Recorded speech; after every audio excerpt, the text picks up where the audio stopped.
Assalamualaikum warahmatullahi wabarakatuh dan selamat siang. Perkenalkan, kami dari kelompok 6 yang beranggotakan saya sendiri, Fahri Atal Ramadan, selaku moderator pada hari ini. Yang kedua ada Nurezi Parasita, Andi Hanifa Fortuna Indra, Sukma Wardani, Nur Fadilate, Nur Fahirate, Rifo Iskia Yusiananda, dan Muhammad Dian Usman, yang semua berlaku sebagai pemateri pada hari ini. Kami dari kelompok 6 berkesempatan membawa materi mengenai pilar utama demokrasi Pancasila, dan berikut beberapa penjelasan mengenai materi kami. Yang pertama, demokrasi berketuhanan yang Maha Esa.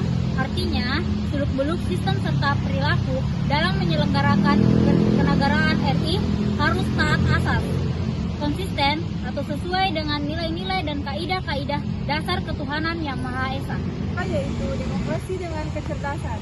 Artinya mengatur dan menyelenggarakan demokrasi menurut Undang-Undang Dasar 1945, bukan dengan kekuatan naluri, kekuatan otot, atau kekuatan massa semata-mata.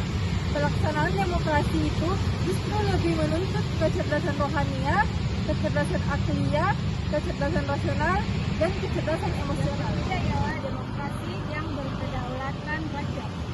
Artinya kekuasaan tertinggi ialah ada di rakyat. Secara prinsip, rakyat memiliki atau memegang kedaulatan. Dalam batas-batas tertentu, kedaulatan rakyat dipercayakan pada wakil-wakil rakyat di MPR, DPR, atau DPD, dan DPRD. Materi keempat yaitu dengan demokrasi dengan rule of law. Demokrasi dengan rule of law sendiri merupakan kekuasaan negara memberikan keadilan hukum, bukan demokrasi yang terbatas pada keadilan formal dan pura-pura. Kekuasaan negara menjamin kepastian hukum, bukan demokrasi yang memberikan kesemrautan atau anarki. Lalu, demokrasi dengan aturan hukum mempunyai 4 makna penting, yaitu yang pertama, kekuasaan negara Republik Indonesia harus mengandung, melindungi, serta mengembangkan kebenaran hukum, bukan demokrasi ugal-ugalan atau demokrasi dagelan maupun demokrasi manipulatif. Lalu kedua, kekuasaan negara itu memberikan keadilan hukum, bukan demokrasi yang terbatas pada keadilan formal dan pura-pura.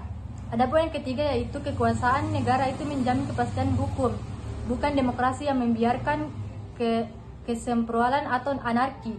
Yang keempat, kekuasaan negara itu mengembangkan manfaat atau kepentingan hukum seperti kedamaian dan pembangunan, bukan demokrasi yang justru mempopulerkan fitnah atau hujatan atau menciptakan pemecahan atau pemisahan dan kerusakan.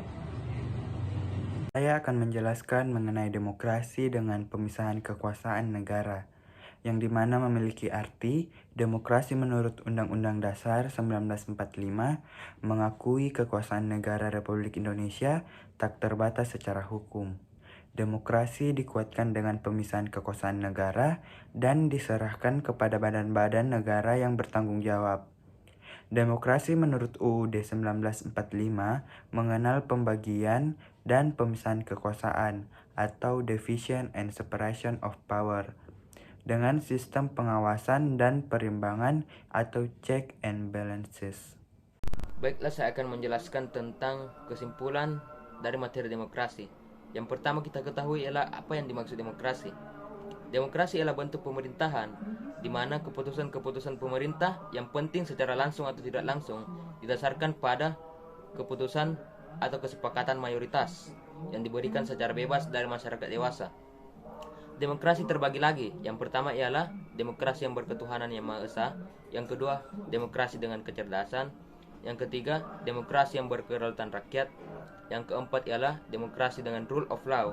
Dan yang terakhir ialah demokrasi dengan pemisahan kekuasaan negara. Mengapa demokrasi ini memiliki arti yang penting dalam bermasyarakat? Karena setiap orang memiliki hak yang sama dalam kehidupan bermasyarakat untuk berpartisipasi dalam suatu hal. Dan setiap orang berhak atas pendapatnya masing-masing mengenai suatu hal yang kesemuanya wajib untuk dilaksanakan dan dihormati satu sama lain. Baik, itulah tadi beberapa penjelasan dan kesimpulan mengenai pilar utama demokrasi Pancasila. Kurang lebihnya mohon dimaafkan. Kami kelompok 6 pamit undur diri. Wabillahi taufiq wal hidayah. Wassalamualaikum warahmatullahi wabarakatuh dan selamat siang.